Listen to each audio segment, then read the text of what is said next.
things that I really got from you, and I think that we have in common, but I learned it even more from you, is that you really believe in sisterhood, and you really, the person that honors her friends and the people that are close to her. And then even outside of that, when we did the tour, both tours, and even Fix My Life, one of the things that we both discussed is that we would support as much as I could find, as much as I could, African-American, female-owned designers and businesses. And so I just want to talk about that with you. Like, why is that so important to you?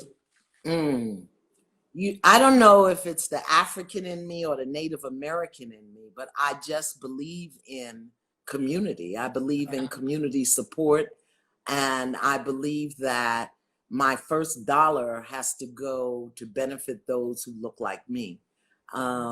You know, as my grandmother, who was a Native American, would send me to borrow a cup of sugar, a cup of flour, or when she cooked something, I would have to go take Mr. Teddy or Miss Rose something. So just, that's how I was raised, in that community. And then growing up, you know, I was a product of the 60s and a Black Panther, and really a cultural revolutionary. So you shopped with the vendors, you know, you shop with the vendors at the marts and the markets. And so I just really have always done that. And nowadays I see how the majority community takes our style, our energy, our creativity, and outpriced us. I have a friend who's an incredible tie-dye artist. She's been tie-dyeing for the 40 years that I've known her. So when I see it, then a designer put out a piece of tie-dye for, you know, $200 and some odd, and people wouldn't go to her and spend $40 on a top. It really just tells me how twisted we are. And then I just believe in women. I love women. I love women. I love us. I really do. I love our energy. I love our creativity. We crazy as hell, but I love us. And, you know, my grandmother taught me as a Chislaki, as a Cherokee, you know, there is only one woman and her name is all women. And so I know that whenever one woman lifts, we all lift. So I always say, I'm not my sister's keeper, I am my sister. And I also, you know, I mean, I do the same thing. The guy that does my upholstery is Black, and who cleans my rug is Black. You definitely do. Know, everybody, if I can spend money there, I just want us to treat each other better. I just wish we would treat each other better, you know. And the one thing I will say about you, Michelle, is you have never disappointed me. Now, you've been a little late sometime, but I've learned. She'll come the day before. I gotta put this on. I don't have time for you today. You sure do. I just show up like, hey, just try this.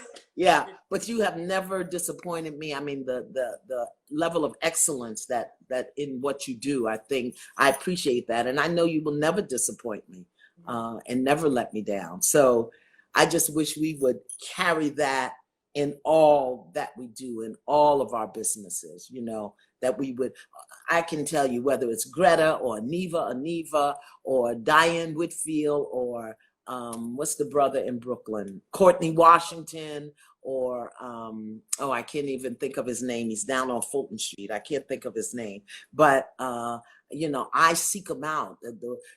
There's a sister in Chicago who hand paints purses. I got purses I ain't never used, and you know. And Bruce's wife, remember I got her to paint on your jean jacket I got and we used it for the show? Yeah. Lisa, you know, Carol's daughter, when she was first starting out, she used to bring me a little brown paper bag with her mango butter and her this and her that. And I still, you know, I have a line of body products, but I still buy Carol's daughter and Shea Moisture. I got more soap. I could wash everybody's butt for the next 52 years. Wait a minute. But you make your own soap, but I'm going to get into that in a little bit because your products are absolutely amazing. But you know what I just thought of? That is, as you were talking, can you talk just a little bit about, because this is something that I know has really hit all of us in different ways. But can you talk a little, because we did a show about this, can you talk just a teeny bit about colorism and maybe your experience with it? Because us as women, I mean, we talk about everything else that is being done to us, and rightfully so, but a lot of things, because of our environment and how we're shaped, we do to each other. I just want you to touch on that real quick. Well, you know, my grandmother, like I said, is a Native American, and my mother is Latin. My stepmom, who actually raised me, was Cuban and Panamanian. So in all of those environments, I was considered negrita. I was dark. When my grandmother first took me to the reservation, they were like, "What is that?" Wait a minute. Wait. And it really wasn't so much my color, because there are Tisleki who are my color and darker. Right. There are Cubans who are my color and darker. But when I went to the reservation, it was more my hair, because I don't have the native hair. I got the African hair and African lips. But and then around the Cubans, I was negrita, because I was darker than my stepmom. And you know, this whole thing about colorism, it's really a function of the way we were enculturated and oppressed. As people of color, we were stripped of everything: our language, our land. Even right here, Native Americans, this is not our land. We're visitors here. And we were stripped of our language, our land, our religion, our art, our history. And so we were taught that lighter is better, the brighter, the whiter, the better. And we've just kind of, you know, integrated that into our way of being, even though it's not conscious. Even though it's not conscious. So many of us have that bias where we look at the lighter skinned women and how people look at them and what they get, and people like them, and blah, blah, blah, blah. And, you know, the lighter skinned women, they're still considered Black by the white society, but then they're too light to be Black to us. It's just about self-hatred, and we've got to heal it. And that's one of the beautiful things of the COVID, because light-skinned women, they had no toilet paper either. Okay, you know what? And dark-skinned women, they had no paper towels. This is one of the things, you know, it leveled the playing field. And I hope now all of us. I hope that, you know, we can take this out of the pandemic as one of the things that we really lay to the side. But we have to know that it is ingrained. We are conditioned and we are programmed. You know, that light-skinned bee and that Black so-and-so, you know, we'll do that. So we have to really unlearn a lot and reprogram ourselves a lot. And, you know, my grandmother was lighter than me. My stepmom was lighter. My mother's side of the family, they were navy purple. If you saw my brother, you know, you would think, "Oh, baby, you need to come in from the sun," you know. So it's just, but it is because we don't have anything else to hang on to. If we had our language, and if we had our culture, and if we had our clothes, and if we had our customs, and if we had our spiritual philosophy, we wouldn't be so assimilated into this culture, you know, that still treats us like we're you know, less than. So yeah, it's a big thing. And for women, I'm going to say this: you got to check each other. There you go. You know, we have to, when you hear a sister going off or, you know, being away, you got to check each other. We got to check each other. With dark light, when the light skinned girls think that they too cute, check them. And when the dark skinned girls go after the light, check them. We have to check each other. That's what time it is. That's what the COVID said. Stop everything you're doing. Reset. Reset. You know, we have to reset. So, and I think the time that we're in, as you said, that this is the only time I could ever think of that everyone is on the same playing field. Oh, but didn't have no toilet paper. Bill Gates ain't had no toilet paper because there wasn't no toilet paper. All the money in the world couldn't buy something if it wasn't there. It is. Okay. And so with that being said, I think, as you said, reset. I think that is true. And I think this is the time for you to be able to feed yourself different information so that we can unlearn and relearn some things and come out of this different and better with a different mentality, because it would be a shame that during this COVID, we all here for months and months, and we come out of this and nothing has changed. Well, you know what's going to happen? We're not going to be here because the universe is not going to tolerate it, and we'll be out. We'll be out. The biggest thing right now for us to do is to really elevate our vibration. Yes. Your personal vibration, because illness, whether it's hypertension, cancer, diabetes, lupus, all of those diseases vibrate at a certain frequency. Right. And if you keep your frequency elevated, I don't care if you go lick somebody who got the COVID, you're not going to get it. Now, don't go around licking people. Yeah, y'all don't go around licking people. Y'all be listening to it, y'all. Do not go around licking people. But I'm just saying, and when I say vibration, I mean how you think, what you speak. Absolutely. That's why during the pandemic, the shutdown. But what you put in, too, is coming out. That's why I did those antiviral messages. That's why I did building a solid foundation. That's why I just trained 748 spiritual warriors. You sure did, because I called you in the middle of it. You're like, I'm teaching right now. We can't do this anymore. And the thing, and I keep saying this, and I know I'm old school, so y'all forgive me. Please forgive me. But, if we really understood the depth of power that we carry in our DNA, in your DNA, in the marrow of your bones, if you understood that, and if you just found the keys and the ways and the challenges, we don't have the skills, the tools, and the information. But we spend so much time, we waste so much time in ridiculosity and conglomeration, not getting what we need. I don't know. It's a word because I made it up. Ridiculosity and conglomeration. That we're wasting our energy. And one of the things that I believe wholeheartedly, just from my own personal experience, this don't have nothing to do with nobody. But when I started dreaming with my grandmother and my auntie, and they're telling me stuff in dreams, the ancestors are like pissed that we play so small. Yes. They're pissed. Come on, they say it again. Cotton for us to be, begging somebody for a job all the time. They didn't scrub toilets and serve as wet nurses so that we would have to, allow people to treat us with, disdain and contempt. And then, my grandmother lived to be 108 years old and she never got to vote. I would let all my black fall off before I don't go out and vote. All my black. I'd walk around spot, because that's what she worked for. And we take these things very lightly, but our DNA is being shifted. And if you don't get it together,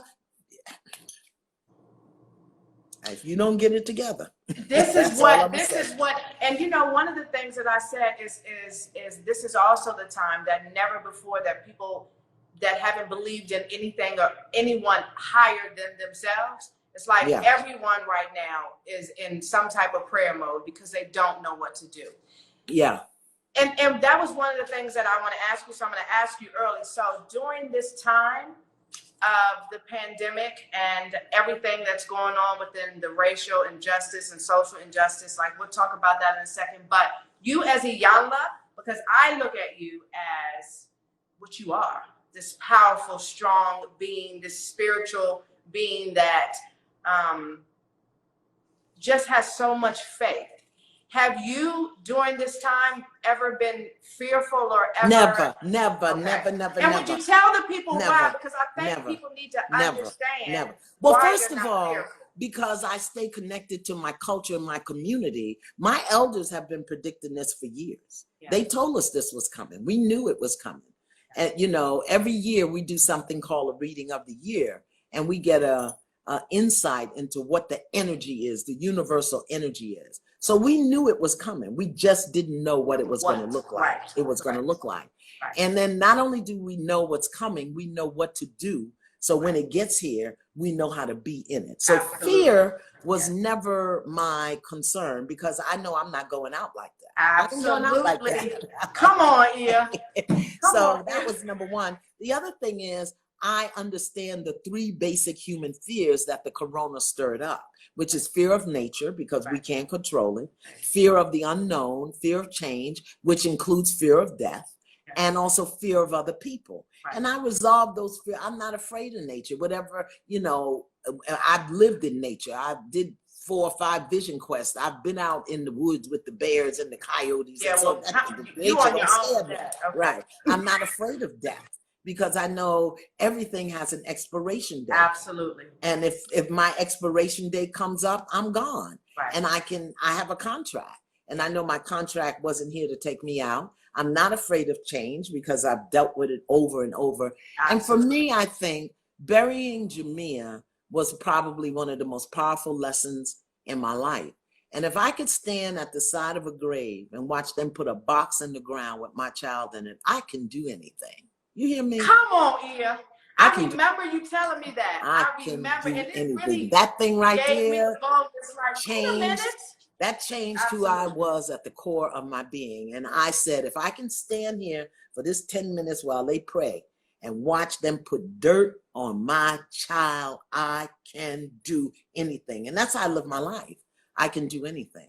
And I don't put my foot on the floor unless I say, okay, God, what we doing today? What's the deal? Come on. What you got? Come on with it, you know? And so I've learned that as a human being, I'm crazy as hell. I'm fragile. As human beings, we think that we got this thing, you know, and we are so fragile. And as a result of our fragility and our fear of vulnerability, then we go into the ego. And the ego is what makes you think you're separate from God, separate from the Creator. That thing is never going to win. The ego is never going to win. Never. So once we understand that and we dedicate, you know, I love the Lord's Prayer when it says, give us this day our daily bread. So I say, give me this day my daily bread. This day. So if I'm looking to you for the bread, then I've got to know that A, it's coming. B, it's going to be the kind of bread I like. And if it's not the kind of bread I like, then you're going to teach me something to eat this pumpernickel. Come on. Okay. So give us this day our daily bread. So I've got to know if the Creator, God's source, Mother, is truly the Alpha and the Omega. Yeah. That's the beginning. Then and the he's end. got the middle covered. He's got it all covered. He's got it. I'm in the middle. Yes. Yeah. Okay. In the meantime, no. That was one of my favorite books. Okay. Now that I just said that, okay. So before I even manifested you, years before, one of my girlfriends, I was going through a really, really hard time. And she said, here, read this book. My grandmother gave it to me. And I was like, who is Iyanla Vanzant? But when I started reading the book, it literally got me through a really hard time in my life. And I started looking at the floors going, okay, so I'm at the basement right now, but I'm climbing, right? Yeah. With that being said, what floor do you think that we're on right now? I think the world is in the basement. And the basement represents you don't even know you got a problem. Come on, when you're in the basement, you don't even know you got a problem. Okay? Yes. We don't know we got a problem. Every time I hear people say, I want to get back to normal, I just say, bless your pointed head. Do you understand? This hasn't been normal. This has never been normal ever. This thing right here has never been normal. Okay. Yeah. So we don't even, this country is in the basement. I would say, let me put it this way. I would say 60% of the country is in the basement. 60%. Okay. Because the dominant white male consciousness that rules this country, they don't know they got a problem. They really don't. And then the other 40%, I would say, is on the second floor. The second floor is you got a problem. You know what the problem is, but you don't know what to do about it. That's Bam. where the other Bam. 40% is. Bam. We know we got a problem. We know what it is, but we don't know what to do about it. So I would say that's the split. I would say we are. Yeah. So what would you tell the people at home or the people watching right now that just, where do they start? I mean, because you and I talked about this statistically, anxiety, depression, abuse, divorce is rising because we're in the middle of this pandemic. And I honestly think that people don't No, not because we're in the middle of the pandemic. They're recognizing but because we built our life on lies and fallacies. Okay. We built our life on a weak foundation. Yeah. We didn't build our life on truth. We didn't build our life on our being. We didn't build our life on the genius in our DNA. We built our life on what we could do, what we could get, how we have. That's how we built it. That's how we were conditioned to build our life. So now that all them big titles are gone and the big companies are fallen and you couldn't go nowhere in your Maserati or your Beamer. Come on. You know what? Somebody said to me, I don't believe Iyanla Vanzant drives a Honda. You do? I drive a Honda because I got 10 grandchildren. Don't let her fool I got 10 grandchildren that got to go to college. Wait, hold on. Let me just say this. But don't let her, listen, this is Iyanla Vanzant we're talking about. So she don't drive a whole lot. She just happens to be driving because we home. But she does drive a Honda. When it's time for her to go somewhere, she does get picked up because that's Iyanla. Yeah. But you know what? These relationships were in breakdown before the pandemic. But because we were in the club and in the gym and in the meetings and on Zoom and on Facebook, we didn't know. You hated your job before and your boss treated you bad before the pandemic. And your butt was fat before the pandemic. Okay, you know what? And you didn't have no prayer life before the pandemic. You didn't. People will build prayer on 911. Yeah, they built their prayer on 911 instead of 411. They built their prayer on emergency as opposed to information. Come on. Okay, yeah, so that's what the y'all giving Iyanla in the offering.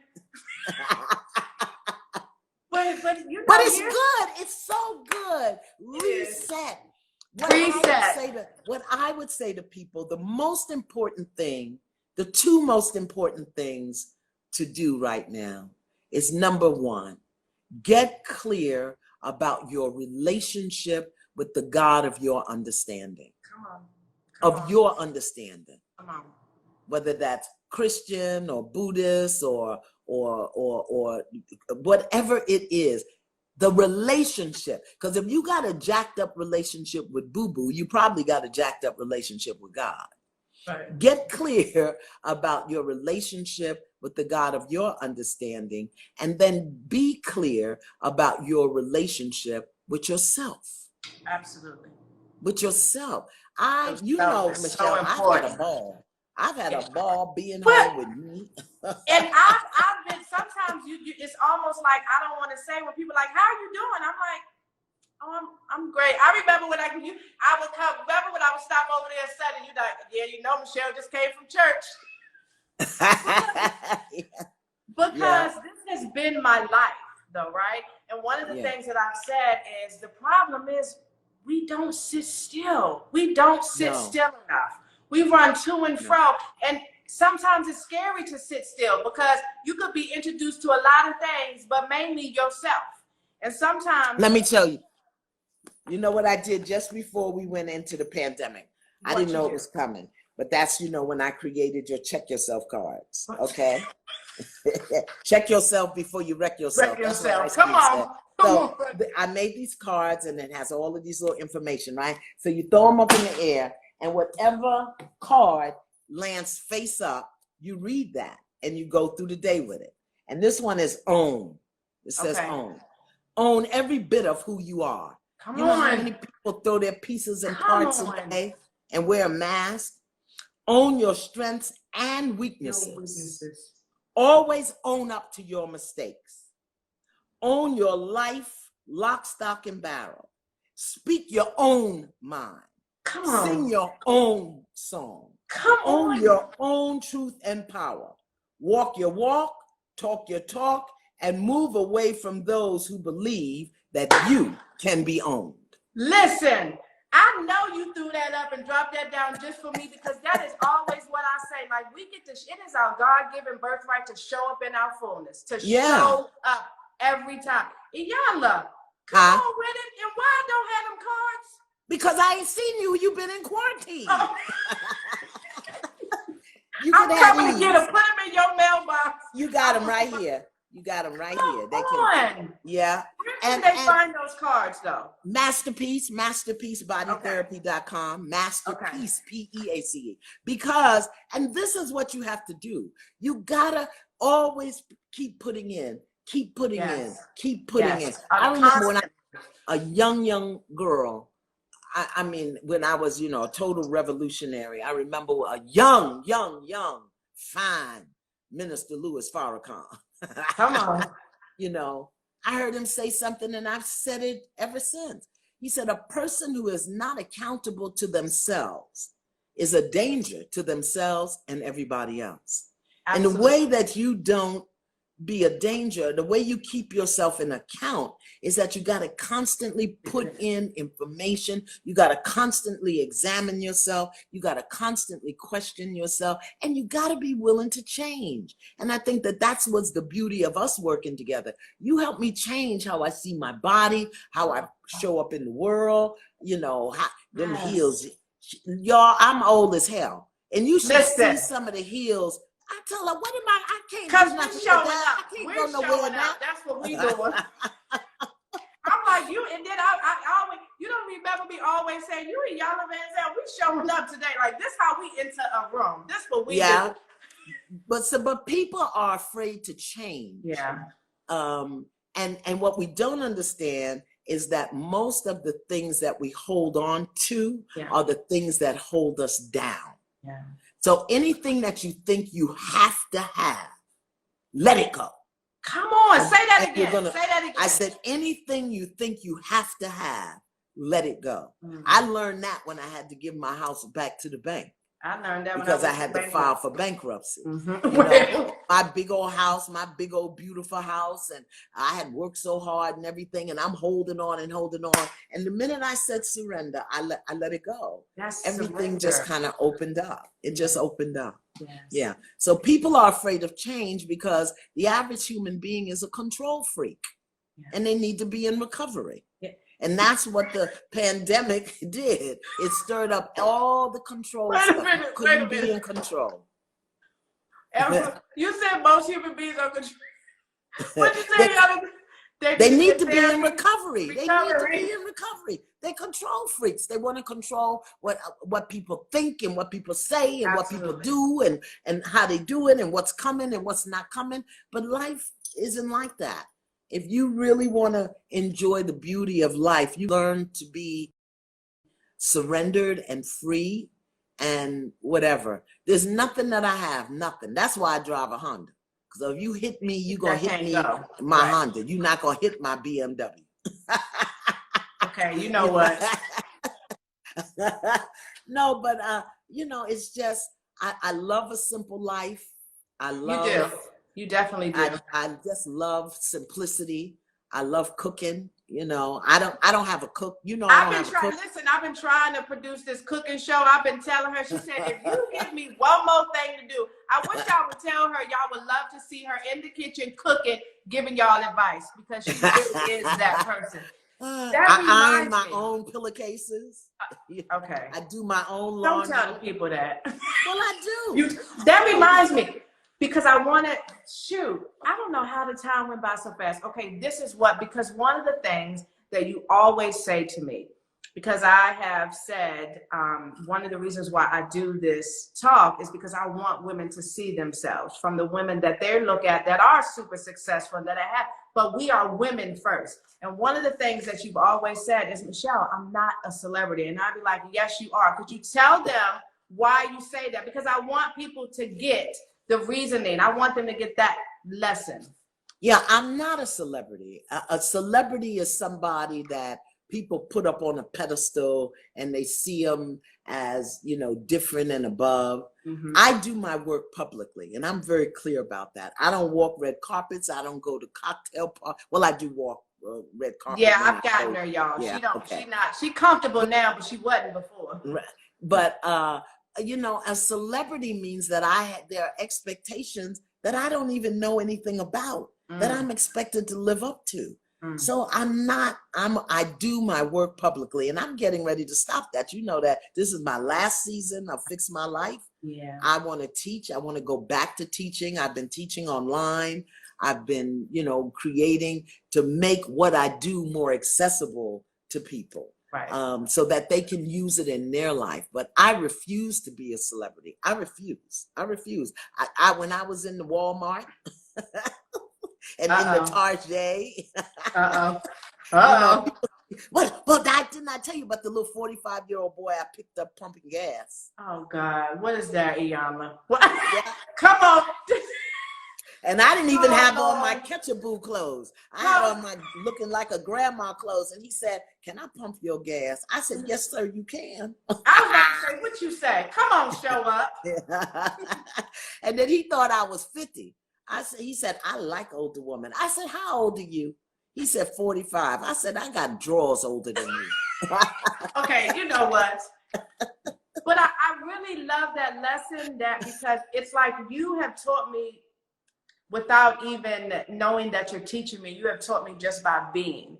And one of the things you said to me is, "Michelle, a celebrity, I'm not giving anyone that much power and control over me." No, because if people think they can put you here, they're the same people that will be responsible and thinking they can tear you down. Down.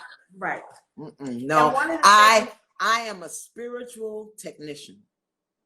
I am a teacher, and I'm a teacher. That's what I am. That's my life purpose. And my job as a teacher is to pull out the knowledge, the wisdom, the information that people have. And the way that I do that is through spiritual technology. Yeah. Let me tell you something. If I'm in the Giant with you, or the Target, or the Walmart, or at the gas station, and you have a cerebral hemorrhage, me being on TV, so I would much rather you see me as just a person, and I'm teaching, and not do all that celebrity stuff. Because first of all, I got 10 grandchildren. I can't afford to walk with security. Right. I have to walk by myself. And if you bother me, I'm a karate. Yeah, they don't know that you kind of gangster with it. No, I know. I know. So and then people will say things to me like, I saw you in the store. I had a woman return about 7 or 8 of my books, put them in a box and send them to me because she saw me in a store and I didn't speak to her. Yeah, I don't think they know, because I've defended that too. I don't owe you a hello. See, that's if you speak to me, I will say hello. Yeah, but when you do that screaming, grabbing, "Can I have a hug?" No. Yeah. Yeah. And for me, that's a part of you showing up for yourself and owning, okay, this is not, I don't have to do this. If you say hello to me, I'm going to say hello. Just say hi. That's what I say to people. Just say hi. Yeah. Just say hi. Yeah. I've got my grandchildren, or I've been in restaurants with my boo, and people will come over to the table. That's out of order. Yeah, but they don't know that, Well, and they don't learn if they come to my table. But they know it when they get to your table. And I try to be nice, but they want me to get into their hysteria. Yeah. And I'm, "Hi, how you doing?" Yeah. Or "Hello." Yeah. And then strange people, "Can I have a hug?" Nobody ever says, "Can I give you a hug?" Yes. Yeah. Can I have a hug? It's like taking something from you, wanting something from you, and you do give a lot. People. Right, but people don't understand that, and that's why I want to say that, because I can't remember, I can't tell you how many times I've been like, no, she's not mean. But what you have taught me is to stand in my truth, because you stand in yours. You show up for yourself no matter what, literally no matter what. One day, me and Lettucey, we were going to put on baseball caps and go to the Walmart. Y'all not doing that. Y'all not doing that. We got like 12 minutes. This went so fast, but I got a game I want to play. So this is Okay. this or that, right? Ready? Okay. Hold on. Where my game at? Hold on. Well, okay.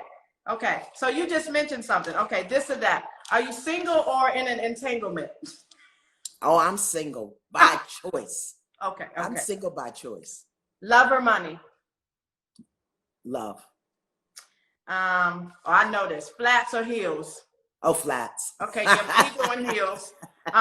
Natural hair for you or wigs and weaves? Natural. I know. Idris Elba or Denzel? Or I should have said Obama. Shoot. Oh, Obama's married, and so is Denzel. But so, hey, we're not trying to have Idris Elba or Denzel. Denzel. I think I'll go with Denzel. Chocolate. This is because I know about you. Cheesecake Factory, anniversary chocolate cheesecake or Haagen-Dazs? Haagen-Dazs, baby. Straight up. Okay, here's my last one. Hold on.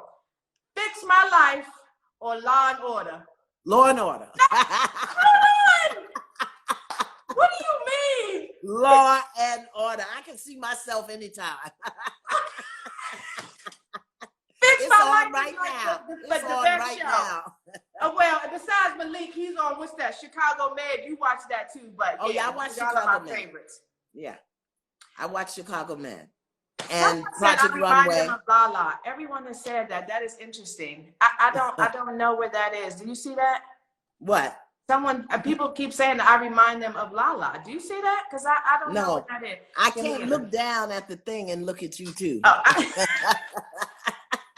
So I would be doing like this. Literally 10 minutes. Is there anything that you want to tell the people? I want to talk about some of your products, please, because Masterpiece, of course, I keep it in my shower, not just because you're a Iyanla, because I really, they're wonderful products, and I really feel a spiritual connection with them. So I want you to talk about the things that you have going on right now.